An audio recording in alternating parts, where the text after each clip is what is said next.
day. Overnight, I spoke with Michael and Gabriel. Michael wanted us to meet in the security of my office, but I am too deeply immersed into the river of time to leave now. I took them up Jesus' prayer mountain, a place which has received too many visits from our boss in the last 3 years for any opposition spirit to dare approach. We started to draw up detailed plans for the days ahead. Plans that I may not even hint at here, but which will unfold as each day crawls slowly towards our main event. Michael is unhappy about the general orders which we have received from our boss, and I have asked Gabriel to assist him. We are about to step into territories no creature, physical or spiritual, has ever ventured into, nor indeed the Creator himself. I cannot risk angels, let alone archangels, taking matters into their own hands. Shortly after Michael and Gabriel departed, the sun climbed up for his morning prayer time. His feeling of heaviness and foreboding has grown overnight, to the point where it is difficult for him to focus his prayers. He stared down at the familiar scene of fishing boats returning from a night's work, and yesterday's question repeated itself again and again. How much longer will it be? What was once a clear encounter of love and purpose between father and son now feels as impotent as sending smoke signals in thick fog. Jesus is eager to get to Jerusalem as soon as possible, but the festival of Passover is approaching, and most Galileans are preparing for the annual trek south. The complex requirements of the local community mean that we've got no real option but to leave when everyone else leaves. Our only hope of arriving ahead of the crowd is to travel through the hostile territories of Samaria. Jesus has taken that route before, but not at this time of the year, when nationalist fervour is very high. The prospect of the son being caught up in an act of petty sectarian violence will not please Michael, I'm sure. 24 hours later.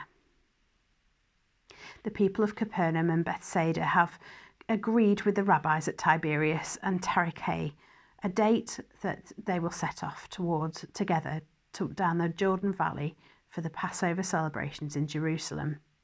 We will leave with them. Michael and Gabriel have gone to see our boss to debate the security arrangements for our journey. I say debate because Michael is not in a mood to discuss anything. Jesus is calmer now that his immediate future has some shape. He has fixed his mind on departure day and is careful not to think about what lies beyond that.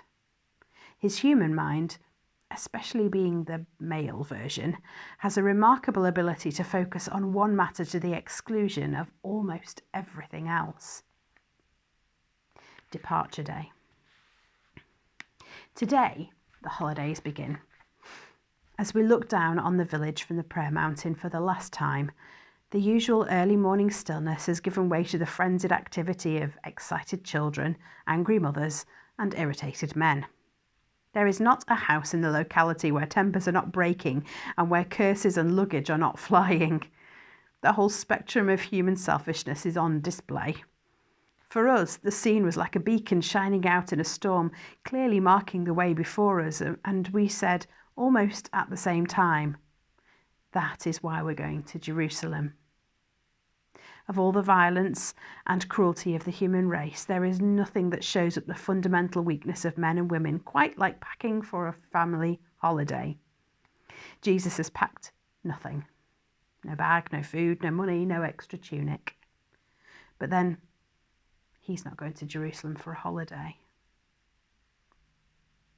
That night, we travelled with the other villagers until lunchtime, collecting the inhabitants of Gennesaret as we passed through. After lunch at Tarichae, as the others continued around the lake towards Tiberias, Jesus and his 12 chosen companions climbed up and away from the lake on the road to Nazareth, retracing the track they'd travelled to Mount Tabor only a week before. We have opted for the shortcut through Samaria. With us is Michael and a small troop of specially picked angels. My boss approved this modest security force to protect our primary objective from any unfortunate accident on the way. Michael won this request when he pointed out that the opposition have already installed all their resources in Jerusalem and so are not going to trouble us before we reach the city. Jesus' mood is lighter than it has been for days. It appears he is much happier to be doing something.